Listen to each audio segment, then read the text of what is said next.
ہم صحابہ کو دیکھتے ہیں، انہوں نے ساری زندگی اتباع سنت میں گزار دی۔ حضرت انس بن مالک رضی اللہ تعالیٰ عنہ کو کسی نے دیکھا کہ شوربے سے کدو شریف کے ٹکڑے نکال نکال کے کھا رہے ہیں۔ کسی نے پوچھا یہ کیا کر رہے ہو؟ کہا مجھے نہیں پتا، ایک دن میں نے حضور کو یوں کرتے دیکھا تھا۔ یعنی یہاں تک اتباع سنت ہے، انسان اپنے مزاج کو نہیں بدل سکتا۔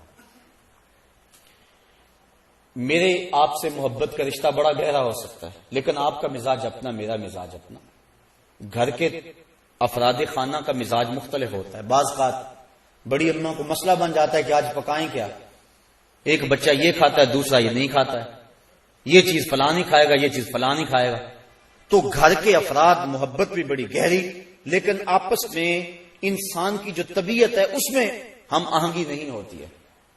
لیکن صحابہ پہ قربان جائیں، انہوں نے اپنے مزاج کو بھی حضور کے مزاج میں ڈھال دیا۔ کہا میں اس لیے کدو کھا رہا ہوں کہ یہ حضور کو پسند تھا۔ اللہ اکبر۔ اور حضرت امام مالک نے فتویٰ دیا، فرمایا جو کہتا نا مجھے کدو شریف پسند نہیں، اسے کوڑے مارے جائیں، اس لیے کہ اس کو تو میرے آقا نے پسند کیا ہوا ہے۔ اللہ اکبر۔ تو یہ ہے حضور کی سنت کے اتباع کا جذبہ۔ حالانکہ یہ کدو شریف کو اختیار کرنا یہ سنن زوائد میں سے۔ اگر کوئی شخص اس کی طبیعت نہیں بھی راغب، یہ نہ کہے کہ میں نہیں پسند کرتا، یہ نہ کہے۔ امام مالک کہتے ہیں اس کو کوڑے مارے جائیں۔ لیکن اگر فرض کرو کوئی نہیں کھاتا، کئی قسم کے کھانے پڑے ہوئے اس کے سامنے، کدو شریف بھی موجود ہے، وہ نہیں کھاتا، نفی بھی نہیں کرتا، نہیں بھی کھاتا، شریعت اس پہ کوئی قدغن نہیں لگاتی۔ کیوں؟ اس لیے کہ یہ سنن خدا سے نہیں ہے، یہ سنن زوائد سے ہے۔ لیکن صحابہ نے سنن زوائد کا بھی انتظام رکھا، تو سنن خدا کا عالم کیا ہوگا؟ اور آج جس معاشرے میں ہم جی رہے ہیں، یہاں سنت کی تو پرواہ نہیں کی جاتی، سنت کیا فرضوں کی پرواہ نہیں کی جاتی۔ کیسا ماحول اور کیسے حالات آ گئے، اور ہمارے اوپر جو طرح طرح کی نحوستیں اور عذاب نازل ہو رہے ہیں، اس کی ایک اہم وجہ یہ ہے اور لازمی یہ وجہ ہے کہ ہم نے حضور کی سنت سے رخ پھیر لیا ہوا ہے۔ اور حضور علیہ السلام کی سنت سے منہ پھیرنا یقیناً اللہ کے محبوب کی ناراضگی کا باعث ہے۔ امام قرطبی نے ایک روایت نقل کی ہے، آ جا کے سہارا تو یہ ہے نا کہ حضور شفاعت کریں گے، لیکن حضور فرماتے ہیں جس نے میری سنت سے منہ موڑا کل قیامت کے دن میں اس کی شفاعت نہیں کروں گا۔ یہی تو ایک سہارا ہے، اور اگر حضور نے بھی شفاعت نہ کی تو بتاؤ کہ ہمارا آسرا کیا رہ جائے گا۔ تو صاحبو، سنت پر عمل یہ ایک مومن کا شعار ہے اور مومن کا مزاج ہے۔ اور آقا کریم علیہ السلام نے اپنی سنتوں کے احیاء پر کتنا پیارا وعدہ دیا کہ جو فساد امت کے دور میں میری ایک سنت کو زندہ کرے گا، اللہ اسے 100 شہیدوں کا ثواب عطا فرمائے۔ ایک شہید کا درجہ تھوڑا نہیں ہے، اس کے خون کا قطرہ زمین پر گرنے سے قبل اس کے سارے گناہ معاف کر دیے جاتے ہیں۔ اس نے اپنی جان جیسی متاع عزیز وار دی ہوتی ہے، لیکن جو سنت پہ عامل ہوگا تو اس کو 100 شہیدوں کا ثواب ملے گا، اس لیے کہ سنت پہ عمل کرنا فساد امت کے دور میں انتہائی مشکل ہے۔ نفس روکتا ہے، معاشرہ روکتا ہے، گھر والے روکتے ہیں۔ ایک زمانہ تھا کہ ایک نوجوان کی شادی ہونے لگی تو اس کے گھر والوں نے اس کو کہا کہ آپ داڑھی کٹوا دیں، لیکن وہ اڑ گیا۔ اس کے گھر والے میرے تک پہنچے کہ یہ آپ کے درس وغیرہ سنتا ہے، تو آپ جو ہے وہ اسے سمجھائیں کہ یہ داڑھی منڈوا دے۔ میں نے کہا اس میں کیا حرج ہے داڑھی میں؟ تو کہنے لگا کہ وہ اس کا بھائی بھی کہنے لگا یہ میرے سے چھوٹا ہے، لیکن داڑھی کی وجہ سے مجھ سے بڑا نظر آتا ہے۔ میں نے کہا یہی تو حضور کی سنت کا کمال ہے کہ سنت چھوٹوں کو بھی بڑا بنا دیتی۔ تم کہتے ہو یہ بڑا نظر آتا ہے، یہی تو سنت کا کمال ہے، سنت عزت دیتی ہے اور بڑائی دیتی ہے۔ میں نے کہا میں تو پتہ نہیں کتنے درسوں کا نتیجہ ہے اور اللہ سے کتنی دعائیں مانگتا ہوں اپنے سامعین کے لیے کہ یا اللہ جو میں کہوں ان کے دل میں اتار دے۔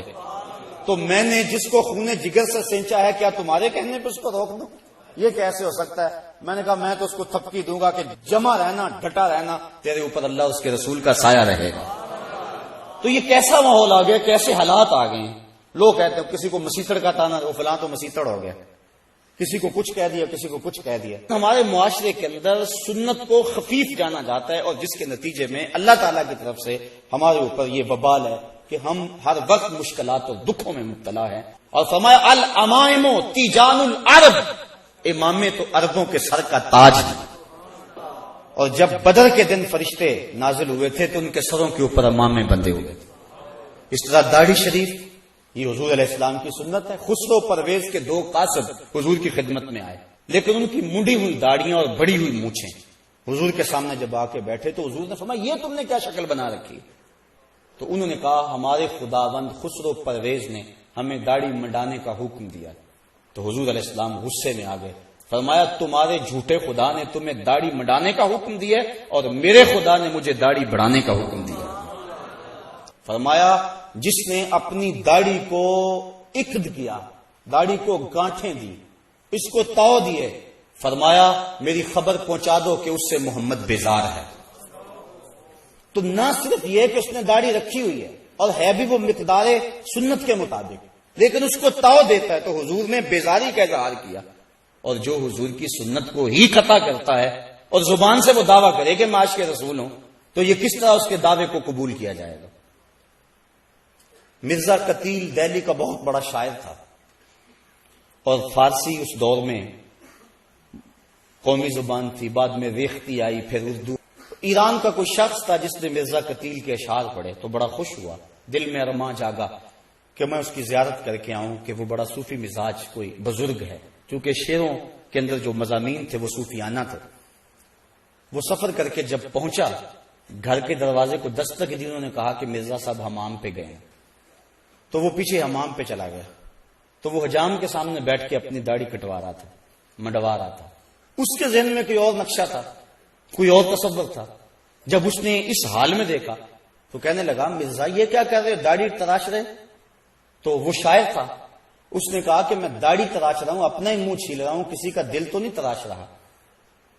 تو اس نے کہا کہ یہ تو سمجھتا ہے میں کسی کا دل نہیں تراش رہا، یہ تو حضور کا دل تراش رہا ہے، یہ تو حضور کو تکلیف پہنچا رہا ہے۔ بس بعض کا کوئی ایک جملہ بھی ایسا ہوتا ہے کہ وہ دل پہ اتر جاتا ہے، تو فوراً وہ چیخ مار کے بے ہوش ہو گیا اور گر پڑا۔ اور جب ہوش آئی تو مرزا قتیل نے کہا تعال اللہ چشمم باز کر دی، مرابا جانے جاں ہم راز کر دی، تو نے تو میری آنکھ کھول دی اور مجھے یار کی چوکھٹ تک پہنچا۔ تو سنت کا اتباع، اور یہ صرف داڑھی میں ہی نہیں ہے، صرف امامے بھی نہیں، یہ لباس کی سنت ہے۔